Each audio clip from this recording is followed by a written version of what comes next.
Welcome back, friends. Welcome back to the homestead. Obviously I'm in the greenhouse and I'm surrounded by these beautiful, healthy looking tomato plants. It's a day, 24 hours, 40 hours before we start the mammoth task of getting all these put into this and the other greenhouse. And I got asked a couple of weeks ago if I could do a video on my approach to tomato and pepper seedlings,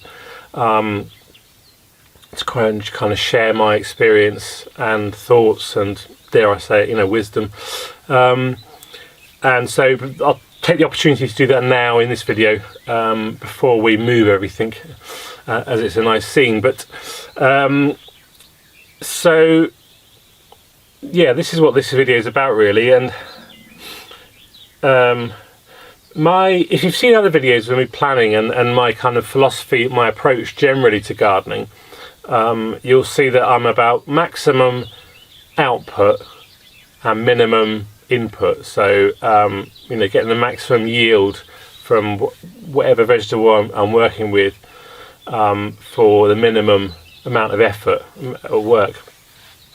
And I think my greatest weakness is also my greatest strength, in that I'm fairly new to gardening. Well, I've been doing it 5 years.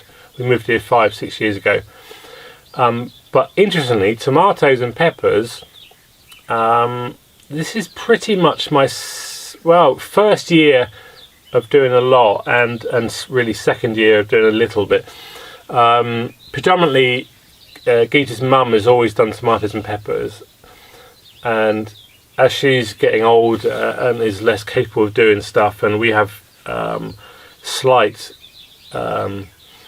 we have different approaches, let's put it like that, simple as that, towards things. I've kind of taken over that role of making sure that we have some really good quality tomato plants. Now this year, to be fair, we've had a fantastic year, really good success, and I think there are a number of reasons for that that are in our favour, that we perhaps didn't have any control over year to year. But predominantly we do have control over most things. Now, from the start, I believe in keeping things as simple as possible. And to keep things simple, structured, simple and structured, two things you need to do. Sometimes you need to purposefully do things, and sometimes you need to purposefully not do things. And I believe success in anything is about purposely doing certain things and purposely not doing certain things. Everyone's looking for their top tips on tomato plants. How do you, or wherever you grow really, anything, what are the, so you search on Google or videos or whatever, my top tips for growing Swede, or someone's secret, what's the secret to growing great X, whatever it is. And I think most of this so-called secrets or hacks or whatever are complete garbage, because people, if you want success, you need to get down to the root, if you excuse the pun, of why things work, why things happen, why, some tomatoes, whatever. I've seen videos with milk, I've seen videos with yeast, people using yeast. I've seen other videos. But they all come down to the same thing really. And I think, most for growing plants, let's go, I'm jumping around a bit really, but with those videos of yeast or milk or whatever, why does it work?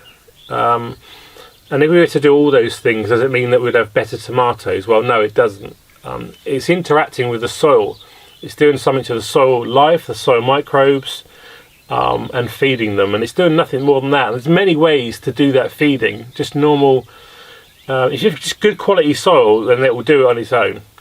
Adding, unless you do side-by-side comparisons of not using milk or not using yeast and using yeast, using milk, you're not going to really see the difference. And I think you won't see any difference, if I'm honest, over and above just using normal organic fertilizer. So a lot of it is, in terms of purposely not doing stuff, it's cutting out the rubbish, the garbage. And yeah, you have to use a bit of a wisdom filter to be able to do that, but just keeping things as simple as possible. On that note, plants, doesn't matter what it is, need some basics. So water, light, heat and soil, and obviously is a good quality soil, and we need to look at that. So just focus on those 4 things really, at different, and they need different, if you look at heat, and specifically tomatoes, to get a good germination you need heat, and I use a heat mat to do that. Once they are germinated, they need light.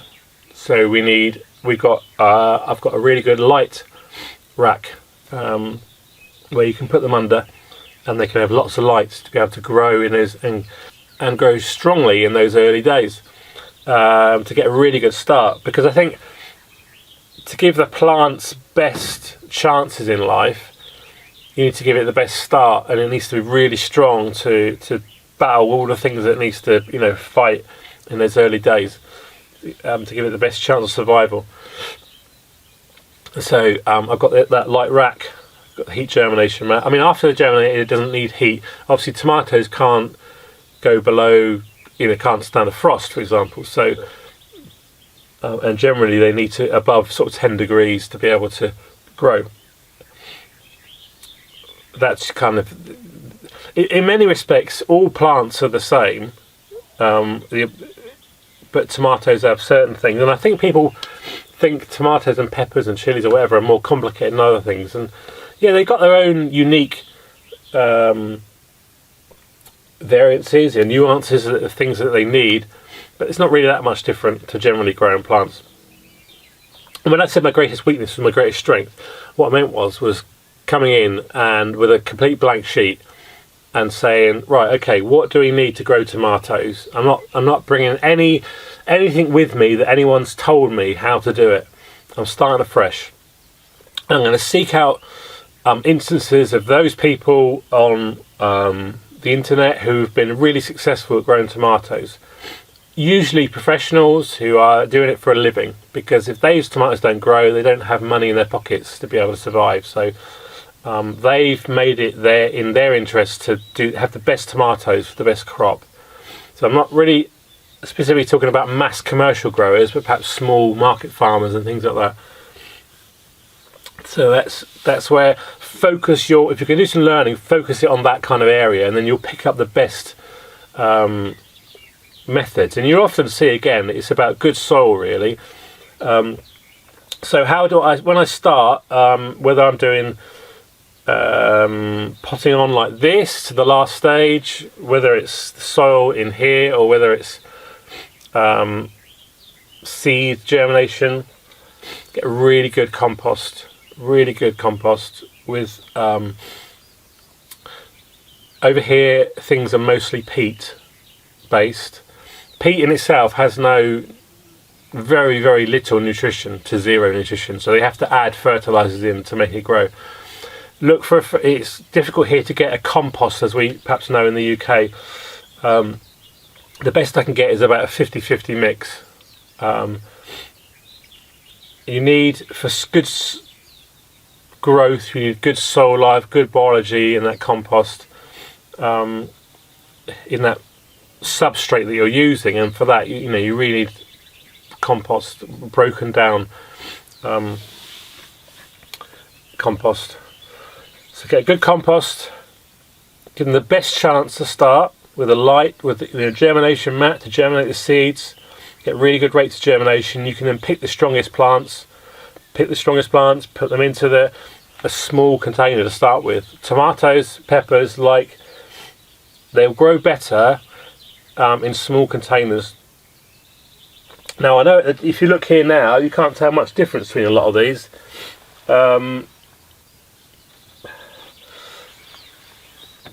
For one reason or another, but mine were growing, these ones for example, I use these black plastic trays. Oh, you can't see it there, but use these black plastic trays.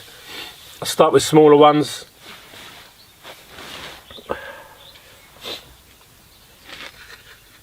So these ones are probably these are the worst tomato plants that we've got, and they're pretty good. So I start with these, and probably because I left them in this size. And then when they're ready, I move them up to a bigger one like this. Because tomatoes will grow stronger when they've got less soil around them, for whatever reason. And so only move them up to a bigger, pot them up, when it's right to do so. But try and keep them in the smaller pots as long as possible. Mother-in-law will always, she'll grow them straight into these. There's a difference really. Of the results. Need I say any more really? But still good. So keep them in small pots, only pot them up when you absolutely need to. Try and bring them out to, and then I guess last of all, try and bring them out into the environment where they're going to be growing so they can get used to it. The one thing that was in our favour this year that really worked well was that we had a hot or warmer spring. The cold weather, combination of the cold weather and this greenhouse. Yeah, I've got this passive solar greenhouse which allows us to grow things earlier, which is always the idea. But it saved us. It meant we could leave them overnight here without having to bring them back indoors. But even if we didn't have this greenhouse, we'd still be bringing them out, leave them out here in the daytime, and then taking them back indoors for safety at night. We didn't need to do that with this greenhouse. But they're all things, these are all things within your control. And now towards the end of the video, I've given you I don't think I've given you any big super hacks, super secrets, super juices, super whatever ingredients that you need. Keep it really simple, really good soil, give it the absolute perfect, just to reiterate really, really good compost, pot up at the right sizes, give it the right temperature, the right light. The grow lights really help to really bring on really strong leaves right at the start. And then obviously it's just general the same care that you give to any other plants. Make sure they're watered. And then the last thing I'll do is probably a week before we're going to go in the soil is give them a good feed. Really good compost should have enough nutrients for a few weeks, but give them a good organic, nothing super strong feed about a week before you're going to put them in.